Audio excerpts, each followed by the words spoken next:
नमस्कार दोस्तों, स्वागत है हमारे चैनल स्टडी मटेरियल में। और आज का टॉपिक है जूनियर एडिट परीक्षा को लेकर। दोस्तों, हम इस टॉपिक को लेकर काफ़ी बातें कर चुके हैं। आज हम बात करने वाले हैं उस रिज़ल्ट को लेकर जो 5 जनवरी को डिक्लेयर हुआ है, जिसमें 6800 जो कैंडिडेट हैं वो क्वालिफाइड हुए हैं।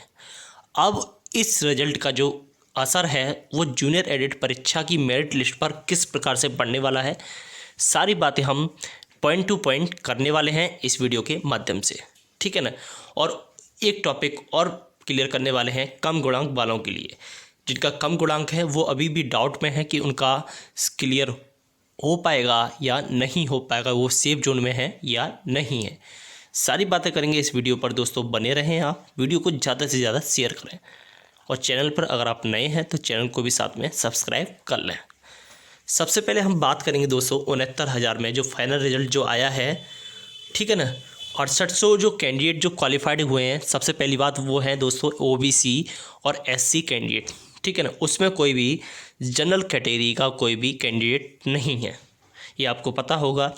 अब जनरल कैटेगरी का कोई भी कैंडिडेट नहीं है तो दोस्तों अदर जो ओबीसी जो एससी कैटेगरी है वहाँ पर तो फ़र्क पड़ने वाला है कि नहीं।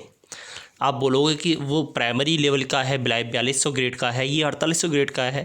तो दोस्तों सबसे पहली बात, उसका नियुक्ति पत्र आपको मिलने वाला है। जिन लोगों का 6800 में सिलेक्शन हुआ है उनको नियुक्ति पत्र जल्द ही मिलने वाला है। और जब इंसान ज्वाइन करता है कोई भी जॉब तो तुरंत उसे छोड़ने के दोस्तों टर्म्स एंड कंडीशंस भी होती हैं। कुछ तुरंत ऐसा नहीं होता कि ये इसमें ज्वाइन कर लिया, इसे छोड़ दिया, तुरंत दूसरे में घुस गए, ऐसा नहीं होता दोस्तों। कुछ कायदे कानून वगैरह भी कुछ होते हैं, ठीक है ना। तो आप इतना टेंशन ना लीजिए। अगर उनका एक बार ज्वाइन हो जाता है दोस्तों तो इतनी जल्दी वो छोड़ नहीं पाएंगे, ठीक है ना। कि वहाँ ज्वाइन कर लिया वहाँ छोड़ दिया, फिर ऐसा नहीं होता। तो आप निश्चिंत रहिए। अगर वो उनका ज्वाइनिंग जो पहले हो जाती है तो इसमें आप ही का बेनिफिट है दोस्तों। आप ही की मेरिट जो गुणांक की मेरिट है वो कम होने वाली है। दूसरा एक कमेंट आया था मुझ पर टीजीटी को लेकर। एक दोस्त हैं, उन्होंने कमेंट किया था। तो उन्होंने ये बोला था कि टीजीटी में जो लोग सिलेक्ट हुए हैं वो बीएड वाले हैं, ठीक है ना। नहीं सॉरी, उन्होंने ये कमेंट किया था टीजीटी में जो सिलेक्ट हुए हैं ज़रूरी नहीं है कि उन्होंने जूनियर एडिट का एग्ज़ाम दिया हो, ठीक है। यानी बीटीसी वालों ने टीजीटी का एग्ज़ाम तो दिया नहीं हुआ, ये उन्होंने बोला था। तो दोस्तों मैं बता दूं ऐसे बहुत से कैंडिडेट हैं।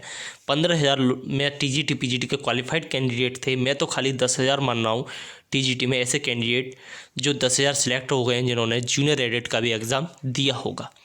ऐसे कैंडिडेट मान रहा हूँ मैं, क्योंकि दोस्तों सीधी बात, जब उनका जूनियर एडिट का जब उनका टीजीटी में सिलेक्शन हो गया तो लाजमी बात है उनको, जब उनका सब्जेक्ट क्लियर होगा तो उन्होंने जूनियर एडिट का एग्ज़ाम भी क्लियर किया होगा अच्छे से नंबरों से, ये आप बात मानते हैं। तो वो अच्छे गुणांक वाले भी होंगे।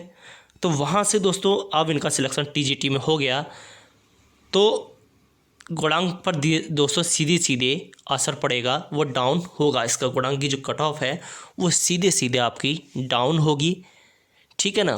क्योंकि कोई भी जॉब इतनी आसानी से छोड़ा नहीं जा सकता। कुछ टर्म्स एंड कंडीशन जो होती हैं उन्हें फॉलो करना पड़ता है। ऐसा नहीं होता कि आप इसमें चले गए और मन चाहा उसे छोड़ दिया, ऐसा कहीं भी नहीं होता। चाहे वो कम स्किल का जॉब हो चाहे ज़्यादा स्किल का हो। और दोस्तों आप देखिए कम गुणांक जिन लोगों का है दोस्तों, मैं आपको बता दूं पहली बात सीटों की संख्या को लेकर। देखिए जो आवंटन है सीटों की संख्या का वो तो चला है, आप माने या ना माने। अब आप बोलें कमेंट करते हैं कि सरकार इतना बेकार है कि इसमें से भी घटा देगी। तो दोस्तों मैं आपको बता दूं सरकार इसमें से कोई भी सीट नहीं घटाने वाली। आप भी यहीं हो, मैं भी यहीं पर हूँ। सरकार इसमें से सीट घटानी थी वो घटा चुकी, लेकिन अब वो बढ़ाने के चांस में है, मूड में है। क्योंकि दोस्तों आपने अधियाचन नहीं देखा, मैंने अधियाचन देखा है जूनियर एडिट का, एलटी ग्रेड का और यूपी टीजीटी पीजीटी का। मुझे पता है कि इन तीनों में कितनी सीटें मिली हैं। एलटी ग्रेड की भी मैंने आपको बताई थी, 9,000 प्लस वैकेंसी हैं। 25,000 यूपी टीजीटी पीजीटी में 2022 के लिए अधियाचन मैंने खुद देखा है इसका, और जूनियर एडिट का भी अधियाचन होते हुए मैंने देखा है, ठीक है ना।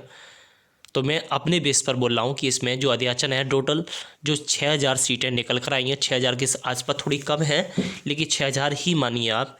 तो दोस्तों 6,000 जब सीटें एक्स्ट्रा निकल कर आई हैं तो आप बोल रहे हो कि 5,000 हो जाएगी। तो दोस्तों जब 6,000 एक्स्ट्रा सीटें निकल कर आई हैं तो पुरानी प्रीवियस सीटें कितनी हैं 1,504, तो उसमें ऐड होंगी ना। 6,000 में से भी कटौती क्यों होगी? जो 6,000 जो सीटें निकल कर आई हैं वो अध्याचन के थ्रू आई हैं कि इतनी वैकेंसी खाली थी, अब उन्हें इसी भर्ती में जोड़ा जाए। क्योंकि आपने शायद स्टार्टिंग में नोटिफिकेशन आपने पढ़ा नहीं था, उसमें लिखा था कि स्थिति के अनुसार सीटों की संख्या घटाई तथा बढ़ाई जा सकती है। अब अगर सीट बढ़ जाती है तो दोस्तों इसमें मेरा तो फ़ायदा नहीं होगा, आप ही का फ़ायदा होगा, आप ही का सिलेक्शन होगा जिनका कम गुणांक है। तो दोस्तों कम गुणांक जिनका है वो दोस्तों इतना टेंशन ना लें। मैं आपको बता दूं जिनका 65 तक गुणांक है वो बिल्कुल टेंशन ना लें, जिनका 65 तक गुणांक है, ठीक है ना। क्योंकि अगर सीटों की संख्या बढ़ती है दोस्तों तो बहुत बहुत असर पड़ने वाला है। 45,000 कैंडिडेट थे क्वालिफाइड होने वाले जूनियर एडिट में, 10,000 लोग कहाँ चले गए? 10,000 लोग चले गए इसमें टीजीटी पीजीटी में। 6,6800 कैंडिडेट जो है, 6,000 मान लीजिए आप, ओबीसी और एससी के, वो चले गए किसमें? इसमें प्राइमरी टीचर में 69,000 वाली में। तो दोस्तों मेरिट जो असर पड़ने वाला है वो ओबीसी और एससी की मेरिट पर सबसे ज़्यादा असर पड़ने वाला है। जनरल पर पड़ेगा लेकिन एससी और ओबीसी पर सबसे ज़्यादा फर्क पड़ने वाला है। अब एससी और ओबीसी से कितने कैंडिडेट हैं सब्जेक्ट वाइज कमेंट करें अपने गुणांक के साथ, ठीक है ना। क्योंकि ओबीसी की कट ऑफ भी दोस्तों कम रहने वाली है क्योंकि ज़्यादातर कैंडिडेट उधर सिलेक्ट हो गए होंगे, ठीक है ना। उनको नियुक्ति पत्र जल्द ही मिलेगा, जो होता है अच्छे के लिए होता है। मैंने आपको बताया था जो होता है अच्छे के लिए होता है, ठीक है ना। अब ये इतना लेट हुआ, इसमें फ़ायदा किसका हुआ, आपका या सरकार का? आप ही का फ़ायदा है दोस्तों इसमें, क्योंकि जितना लेट होगा उतना ही इसकी कट ऑफ कम जाएगी और गुणांक जो लोग ऊपर ऊपर के कट ऑफ वाले हैं उनका सिलेक्शन कहीं ना कहीं होता जाएगा, ठीक है ना। बहुत सारे लोग हैं ऐसे हैं उनका सिलेक्शन हो चुका है, जैसे टीजीटी में हो गया, ठीक है। अभी 5 तारीख को इनको नियुक्ति पत्र मिल जाएगा। DSSB का भी रिजल्ट आ चुका है, सब्जेक्ट वाइज डिक्लेयर हो रहा है दोस्तों, और उसे भी कोई नहीं छोड़ेगा DSSB का, उसमें भी कैंडिडेट क्वालिफाइड कैंडिडेट है कि नहीं। तो दोस्तों बहुत असर पड़ने वाला है इसके कट ऑफ के जो गुणांक पर, ठीक है ना। तो 65 तक आप उम्मीद रख सकते हैं, आप अपनी उम्मीद ना छोड़िए। लेकिन सबसे बड़ी बात, उम्मीद रखें लेकिन उम्मीद के साथ साथ आप पढ़ाई ना छोड़ें, ये भी मैं आपसे कह रहा हूँ। क्योंकि LT ग्रेड का जो है विज्ञापन जल्द ही कभी भी आ सकता है, ठीक है ना। जैसे आपने TGT के लिए तैयारी की थी, बीएड उसके लिए योग्यता है। LT ग्रेड जो देना चाहते हैं, कितने लोग LT ग्रेड देना चाहते हैं वो आप हमें बताएं। और रीट का एग्ज़ाम कितने लोगों ने दिया वो भी आप हमें बताएं, क्योंकि 32,000 जो वैकेंसी हैं रीट के आवेदन, उसी रीट के बेस पर 32,000 आवेदन स्टार्ट हो रहे हैं 10 जनवरी से, ठीक है ना। और यूपी प्राइमरी की जो आवेदन है वो 8 तारीख से स्टार्ट होने वाले हैं। 17,000 जो वैकेंसी थी उस पर, ठीक है ना। तो BTC वाले वहाँ अप्लाई कर पाएंगे। सबके लिए कोई ना कोई लाइन है। अब एक इनसे रिक्वेस्ट है, जो लोग ज्वाइन कर चुके हैं दोस्तों उनसे रिक्वेस्ट है कि वो सीटें ख़राब ना करें यहाँ पर, क्योंकि ये सब आप ही के साथ ही हैं।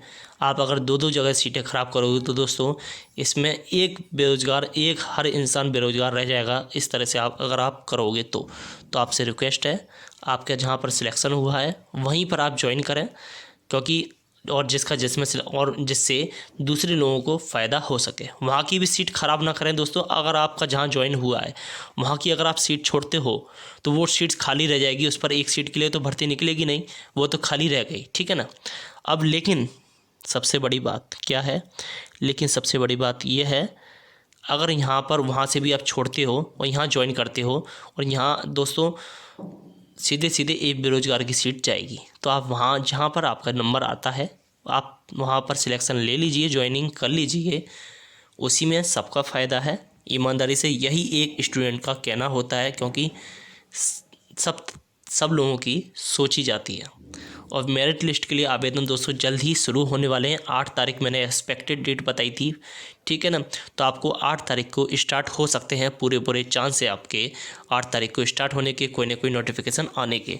ये दोस्तों ये मैं नहीं कह रहा, ये बाबू वगैरह बताते रहते हैं। आप भले ही दोस्तों कितना भी धरना दे लीजिए, जब तक अंदर तक किसी अंदर के आदमी से बात नहीं होगी आपको जानकारी सटीक नहीं मिल पाएगी। चाहे आप 1 महीना बाहर बैठ जाइए, उससे क्या होगा? कुछ नहीं होगा। चाहे आप बारिश में भीग रहे हो या कुछ भी कर रहे हो, उससे कुछ नहीं होने वाला, ठीक है ना।